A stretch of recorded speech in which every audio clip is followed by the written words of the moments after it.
This year, millions of people across the country will either head to the polls or vote by mail to choose our next president. And Pennsylvania will play a big role in who wins. On this special edition of This Week in Pennsylvania, I sat down with county commissioners Kevin Buzzell of Butler County, George Hartwick of Dauphin County, and Joe Kantz of Snyder County to go over the process of counting those votes and why you should trust the results. Well, thank you for joining us. Thank you, gentlemen, for joining us. We certainly do appreciate it. I want to begin with, what is your role as a county commissioner in the election process? You know, some people might think we have a statewide election when they're watching on the election day, November 5th. What's Pennsylvania doing? But it's actually 67 county elections, and you three each represent a different county. So what is your role as a commissioner in the election process? Sure. Well, thanks, Dennis. In Snyder County, I serve as the chair not only of the Commissioners Board, but also as the chairman of the Elections Board.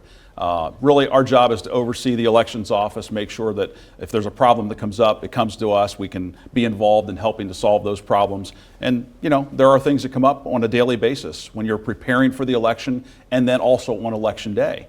And then after the election as well, we have responsibilities that we must take care of when we do the final counts and absentee ballots and all of those things. George, Dauphin County? Very similar. I'm also the chair of the election board and the chair of the Board of Commissioners, and we've got the responsibility to oversee the elections and obviously the direct report of the elections director and the various people who really make the elections work, quite frankly. It's the volunteers, the judges of elections, the minority and majority inspectors. We are truly blessed to have some of the most committed and incredible volunteers that have made what we believe Dauphin County is one of the model places to look at related to election. Kevin, in Butler County, Election Day is not just Election Day in terms of getting ready for an election, right? Tell us about the lead up to November 5th. Sure. Well, there's a lot that happens. First of all, if a county commissioner is rerunning, they have to appoint or recommend an appointee to serve in the Board of Elections. Stand down, can't Correct. be involved. Can't be on the ballot and making decisions about ballots. So probably a good idea. Probably a good idea. I just want to make that clear. So we did all rerun, and so we all did that at some point, and the president and judge chose who the appointee would be. Kind of recuse yourself. Correct. So we've all done that. But I think in the interim of getting ready, I mean, you have a lot of things that go on. You have identifying polling locations, re-identifying them, making sure the ADA accessible, making sure no parking has changed, making sure that you have the judge of elections, a minority, making sure that you have all the volunteers lined up. We actually have recently hired a person to do only polling locations. We recently increased from 89 to 96 polling locations, so that's new locations opening up. And the reason we do that is because once you hit over a certain number of people that are going there to vote, you could create a barrier to someone voting because the lines are too long, and so people can only be there for so long before work or after work,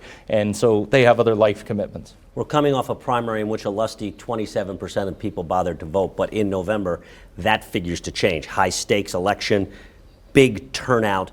What concerns you, George, most about that?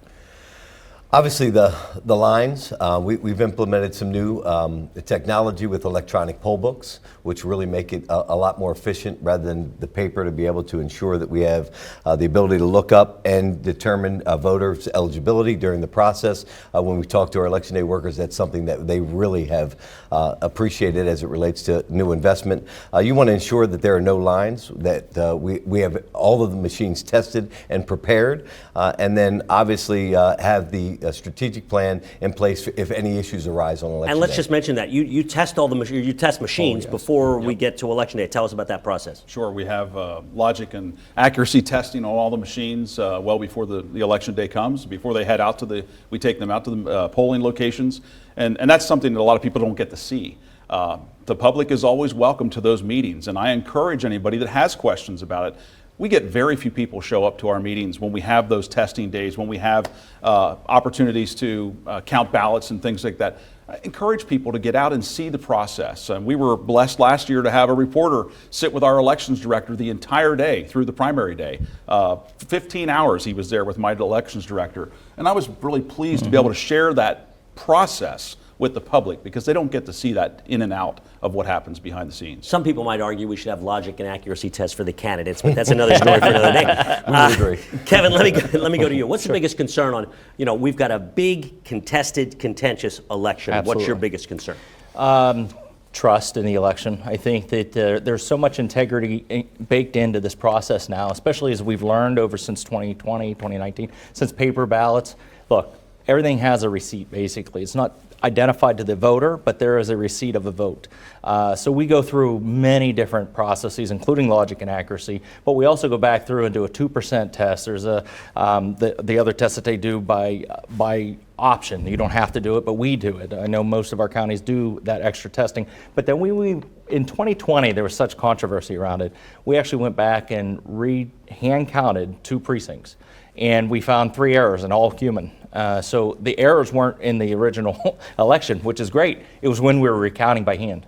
And so people make mistakes. The machine caught them and corrected them for us. So, that's the level. So we ended up exactly the same number. So I think that's important for people to understand. We go above and beyond as commissioners to make sure that we can help restore the belief and the trust. Look, you want to break a democracy?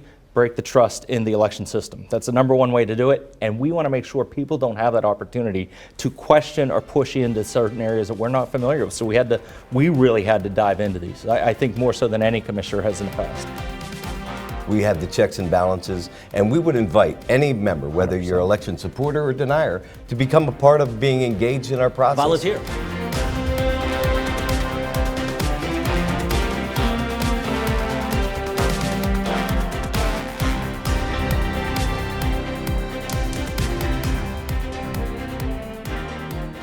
This PA Chamber Minute is paid for by the Pennsylvania Chamber of Business and Industry.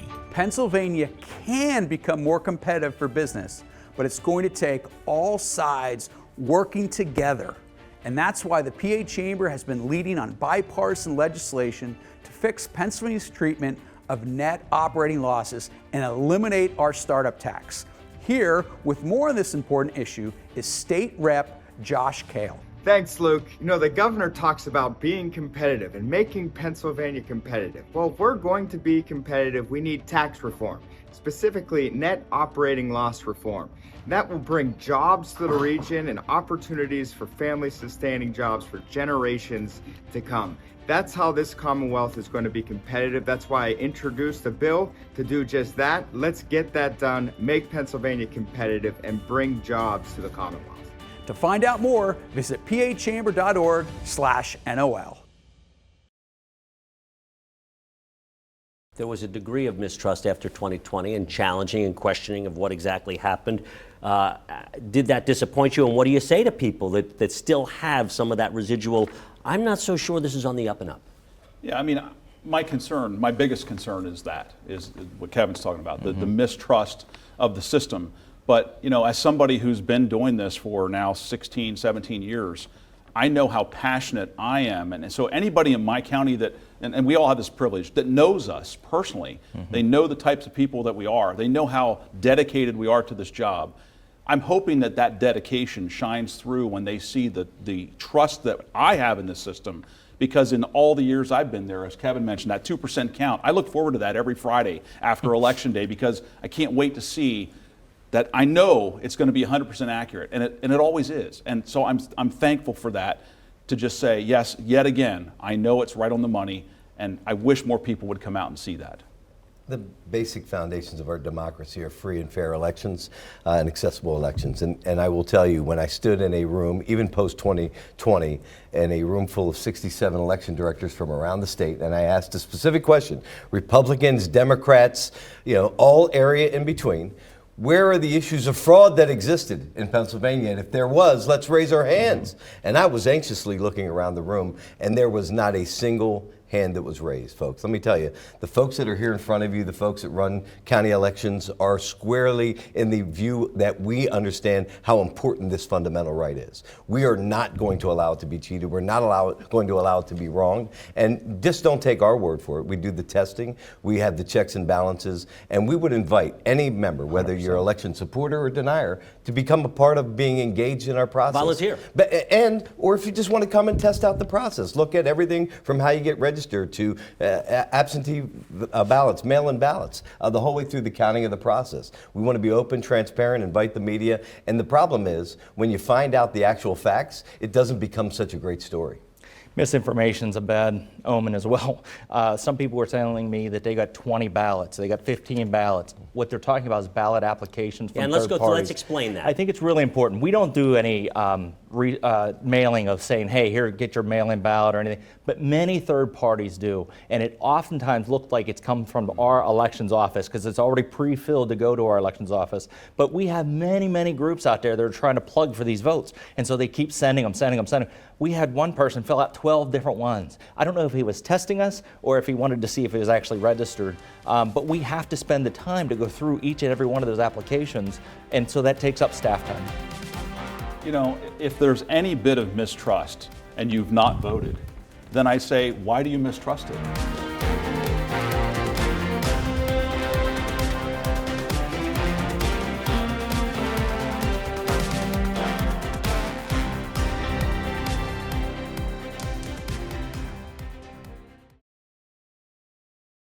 I did some reporting a couple weeks ago. There was a third-party group in the Capitol saying that Pennsylvania's voter rolls are not as clean as they should be, that perhaps someone who's died is still on the roll. Talk about what that issue is, the voter rolls, and are dead people voting in Pennsylvania? We'll assume no. 2020, I had a gentleman who voted by mail.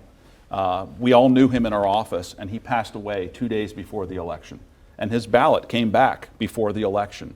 But because he had passed away, it did not count.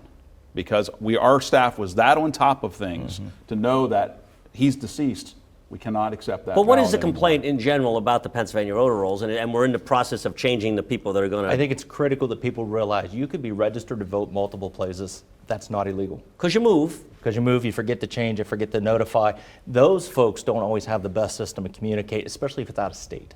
Yeah. I want to recognize that. But if you vote in two places purposefully, you can be prosecuted for that. That's fraud.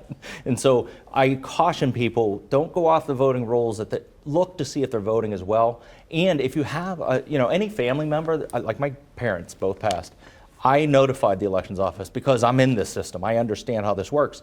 But if you don't do that, we have staff that view the obituaries. We have staff that work with our veteran services program. We have staff that work with our coroner. We want to make sure that we're garnering that information as many places as we can to keep it as clean as we can. Unfortunately, there's a lot of people that aren't dead that don't vote. Exactly. What's your message to them? You know, if there's any bit of mistrust and you've not voted, then I say, why do you mistrust it? You have no reason to mistrust it if you've never gone through the process. And if you have gone through the process and you've become one of those folks that really isn't sure that you trust the system, then I would encourage you to get out and vote, because you don't even have to go to the polls anymore. You can get a vote, you can get a mail-in ballot, for Pete's sake. And it's so simple to do. And the stopgaps, the precautions are in place that we know for sure it's going to be safe, it's going to be secure. You're going to get one vote and only one. So in Dauphin County, we have 194,000 individuals that are registered to vote out of 286,000 residents. So about 68%, a lot of room for growth. We would encourage, we know the sacrifice that have been made to vote, and you can't complain unless you do vote. I mean, this idea that I'm against everything just doesn't work. Get involved in the process. You have to, in order to make sure you have the ability to make that change, but you also have the right not to vote if you choose. I mean, I don't want to encourage that, but ultimately that is every citizen's right, whether or not they want to register to vote or not register to vote. We know what's at stake. We know the level of lives that have been lost and the fight that is going on to secure our democracy, and we would encourage everybody that may be eligible to vote. And also, if you're in a nursing home, if you're in a prison, if you're in other locations, don't assume that you can't vote. That's another message. Absolutely true. I think you asked about the improvements. I think one of the improvements or investments that have been made is in the systems that we're using, and I know there's a lot of distrust with whichever system, but we have those, the paper ballots, which is before, when we first came on Evo systems, they were just touch screens. I mean, I could have ordered an MTO, you wouldn't know what I did. We can't go back and recount those. And so if they ask for recount, we hit a button and it spits out the same number. We couldn't do anything. We can now go back and literally recount with different machines, different processes, and come up with the same number. And I think that's important for people to understand. Are elections better, safer, more secure now than they were 20 years ago? If so, how so? I think that they are, and the reason for that is the technology that we have, and that was going to also be my recommendation, though, for further advancement, is we need to continue to invest in the systems that we have in place. The SHORE system, which is I don't want to say Antiquated. grossly outdated, but it's been around a while. And so there's been a lot of investment in that system. There was a new system. It wasn't going to cut it with the vendor, so now we're back to the old system, but we've invested in that system to make sure that we can handle what's coming this year. The technology improvements are always important, and this idea that you are somehow going to get hacked is not going to occur. There's not a single one of us or our election staff that wants to be on your newscast the day after the election If you don't with a hear from problem. us, it's-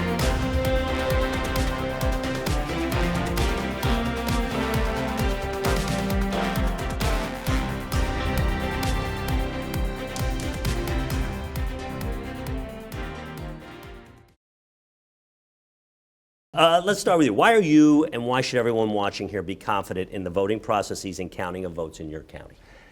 There was a huge investment since the 2018, actually, when we started looking at election equipment, to where we are now. And changing from the EVOs, the touch buttons, to the paper is a huge investment. There's a lot of paper now, first of all. And the material and the scanners and the equipment, we've invested in Butler County more than $1.5 million into our election system for just our elections office. Our elections office was no bigger than your studio. It's now an entire building. The fact that we are now training poll workers to the nth degree, we are literally running training programs and tracking their educational benchmarks.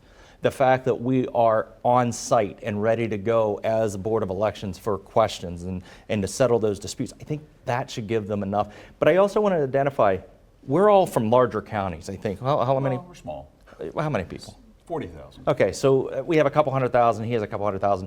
But I think that you got to realize there's some that have 35,000 people in an entire county. We have another county that has 1.2 million people, right? Not even counting Philadelphia. I don't even know how many people's in Philadelphia. I can't keep count. But the idea is that while we all have our county elections, they look so different. And so every rule that's applied goes through our legislature, and then it's interpreted by our courts. And unfortunately, I think we're leaning heavy on court decisions instead of getting it done at the legislative body, where they could listen to our rationale behind what we're asking for through our County Commissioners Association and so on. They haven't moved anything since we started this process, since they passed Act 77. I think part of it, though, since Act 77, the first election 2020, there was some hiccups. How much better have you gotten? Because you didn't get help relief from the legislature and the did law not. change.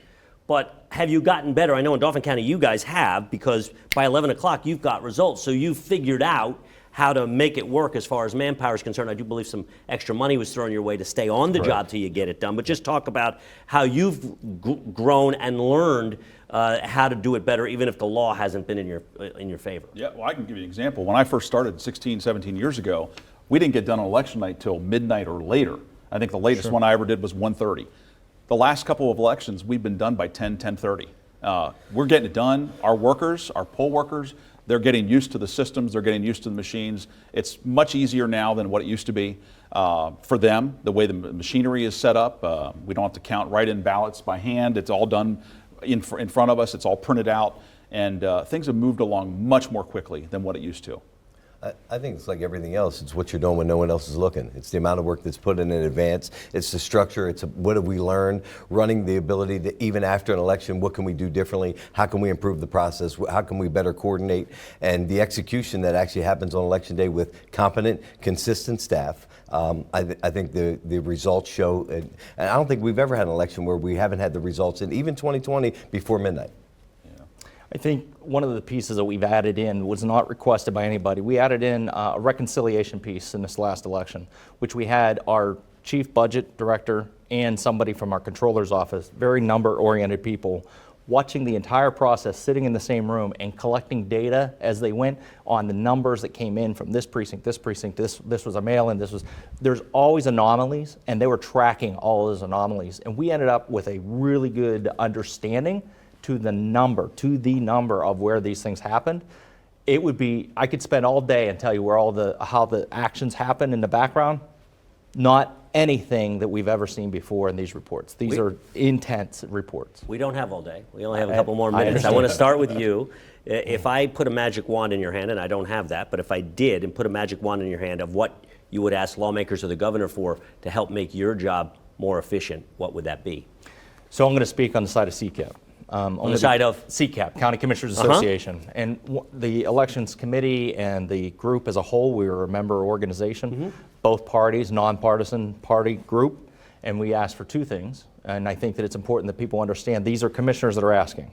We've asked for pre-canvassing ability, few days ahead. The ability to just open the envelopes Correct. of those mail-in ballots, because right now you can't really touch them until the morning of election, meaning you're Correct. running two elections in one day, the mail-in part and Exactly. the in-person part. We're running two elections. So you basically want to do pre-canvassing a couple of days prior? For a personal perspective, my perspective Yeah. now, I think it's critical because I can use a lot of my same staff members. I don't have to bring in so many hands that I don't know. We Right. bring in a lot of temporary staff. I could eliminate some of that, and I could use my staff to get them prepped, and we'd still make the timelines that we're talking about. I would like that. I would feel more confident with that. Nothing against what we're doing, but it would be a better way. The second piece is being able to, right now you can go up to the 7th day of an election and request a mail-in. You can request a mail-in 1 week before, whereas the deadline to register to vote is 2 weeks before. You Correct. want to move that, put them on the same day. Right, because what's happening is they're being disenfranchised. Yes, I requested it. It's not here. It's not here. They're calling my elections office screaming that it's not here. They get it. By the time we get it, it's past the 8 o'clock deadline, and we can't count your vote. So I don't want to do that to somebody, and so we've asked for those extra days. So I'm going to stay with the CCAP point of view, and maybe you all George, have something personal. magic wand. Clear set of rules, Yeah. laws that apply to everyone, the ability for us to be able to not determine what is in this county versus another county. In any area of ambiguity, and you talked about some of them today, just clarify. None of us want any competitive advantage. We You only almost wanna- don't care what it is, just pick one way and stick with it. We want to apply saying. the rules as they are written. Don't complain about it. Make the rules and the laws clear. I would like the legislature and all the folks in Harrisburg to trust the system as much as we do. We hear folks around us that are our constituents not trusting the system. I'd like those folks to trust it because they've all been elected by it. And so the answer to your former question is, how do I know it's going to be safe? There's not a single one of us or our election staff that wants to be on your newscast the day after the If you election don't with a hear from problem. us, it's Why good. not? I'm a Because perfectly fine fellow. because their job is on the line and so is ours. So for a lot of people, doing a deep dive into elections is boring. This might be boring. You're hoping Election Day, and I'm hoping for you Election Day is boring, even though there figures to be some drama. And if you don't hear anything about our names, I think that will be a credit to the many volunteers and to the staff that we have relied on and the technology and the advocacy work that we've done in advance. I think what you should hear from them is that it's secure, fair, and there's a lot of integrity in this process. And I hope our legislators are not trying to score political points and they get behind the system with us and we want to work with them. We've invited them in to come watch the elections, help us with the elections, see what happens in the election. It's critical that they understand. They're making the rules. How, Be a part of the how solution. discouraging and head-scratching is it when there's a lawmaker, a person who just won in an election, turning around and suggesting that the election was not on the up and up? Remind you of when you played basketball back in the day and you changed the rules after the game was over. All right. Gentlemen, thank you so much. Good luck to you on Election Day. Thanks so much for being with us tonight. Thank you. Thank you for joining us.